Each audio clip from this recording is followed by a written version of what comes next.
Welcome to the Matrix. You're one of the pioneers of this big trend. I'm offering you the time dilation theory, a brand new trading methodology revealing all the secrets in the financial markets. Unlock your true potential with TDT and escape the Matrix. Welcome, Neo. In this video, I'm going to introduce the basic counting technique.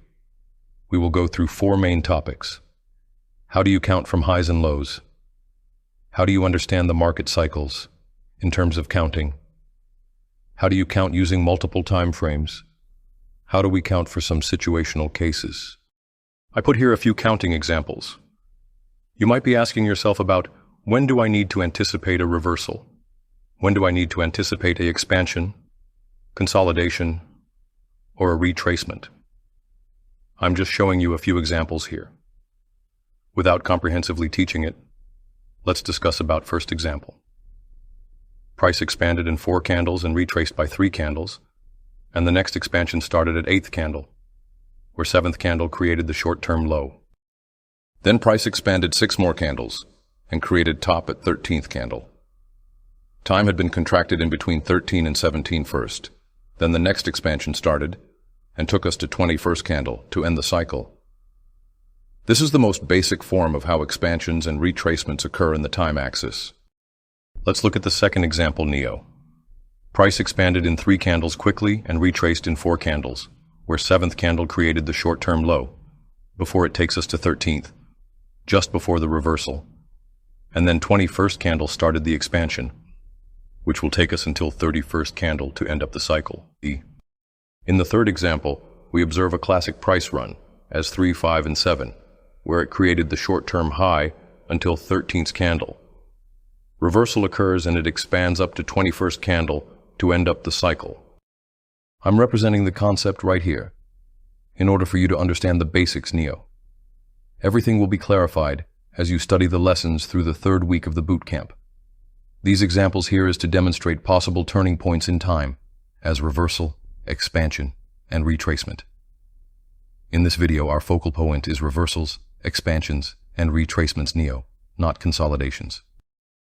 Framing price swings will be much easier once you understand the basic counting used for these cycles, except consolidations. Bearish closed candles must be ignored for bullish countings, and bullish closed candles must be ignored for bearish countings. There are some special cases where we don't stick to this rule as exceptions, but please stick to this rule before I teach you more. Study and backtest based on this strict counting rule. This will lead you to understand price swings much better before we dive deep into theory. In this strict counting rule, we basically pick the lowest low or the highest high as a starting reference point to start counting. But if the lowest low is created by bearish closed candle for bullish countings, we ignore that. And if the highest high is created by bullish closed candle, we ignore that. Remember, doji candles with almost no body are still countable for both bullish and bearish countings.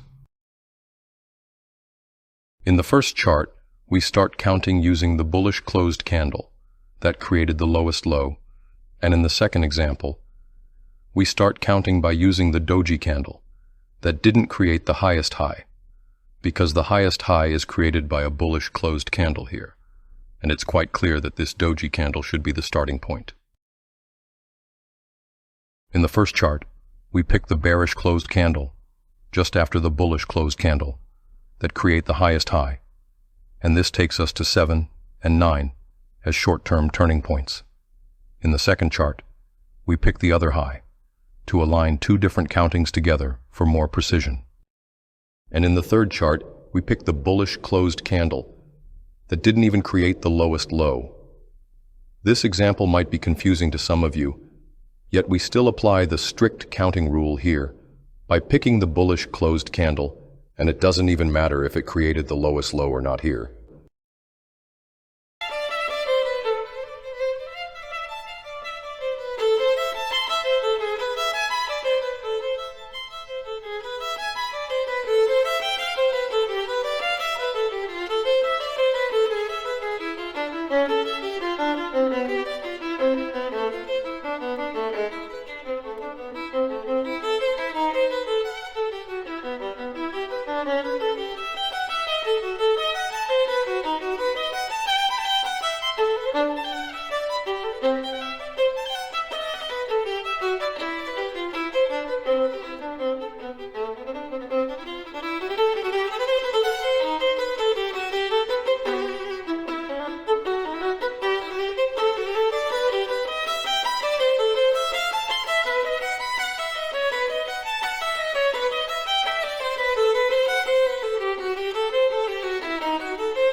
Market is like a never-ending music, Neo.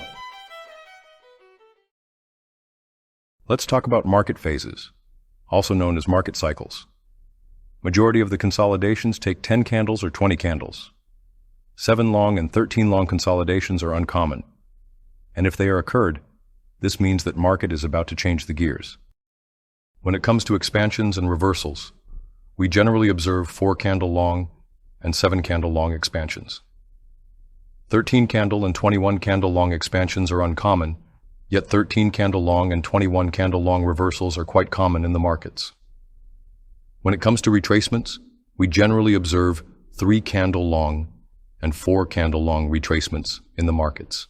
These are all about the ratios of the universe and its numerology by the God. For instance, you rarely see 7 separated into 2 plus 5.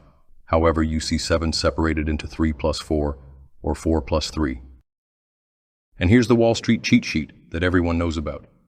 Have you ever counted the cycles here on this chart? You probably haven't, Neo, but I'm here to open your eyes. And you see 7 and 13 here as well. It's everywhere, Neo. Expectional counting rules? We strictly pick the bullish close candle that kick-started the expansion where it abandons the consolidation, regardless of where the lowest low formed inside the consolidations. We do this because time gives legitimacy to its existence. Time is the only true unit of measure.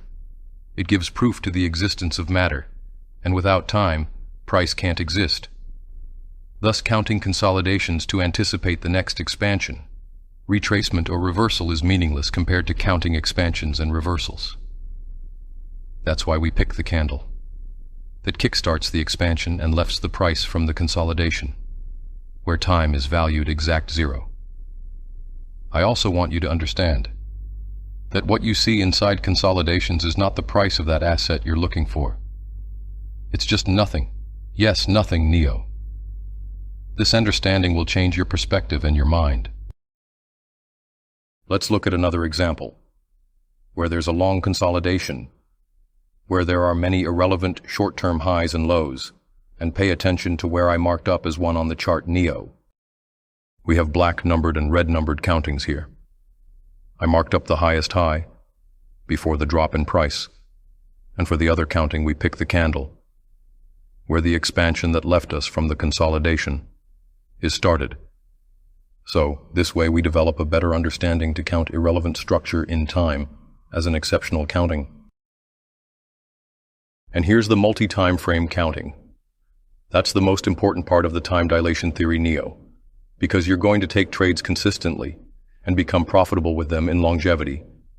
If multi-time frame counting is understood and studied by you as a student, because you know that all the markets and asset classes, universe, life, and vibration is about fractality. This is our nature, and everything that a human being can create or do will definitely include these things, including fractal nature of time and price. Here's the daily chart on pound dollar. We count from the low to high, 1, 2, 3, 4, 5, and 6, and 7, where we get the turning point in time. And on the 1-hour chart, let's focus on the 7th day. As you see that, 7th day begins with a relatively long consolidation, and expansion starts a bit later. Let's count the expansion that left us from the consolidation, and we get 4, 7, and 20 as short-term turning points. This is how we count by using multi-time frames, and you can do the same by counting more than 2 time frames, once you are advanced in time dilation theory, Neo. See you soon in the next video, Neo. I'm going to show more examples about basic counting techniques before we jump into second week of the boot camp.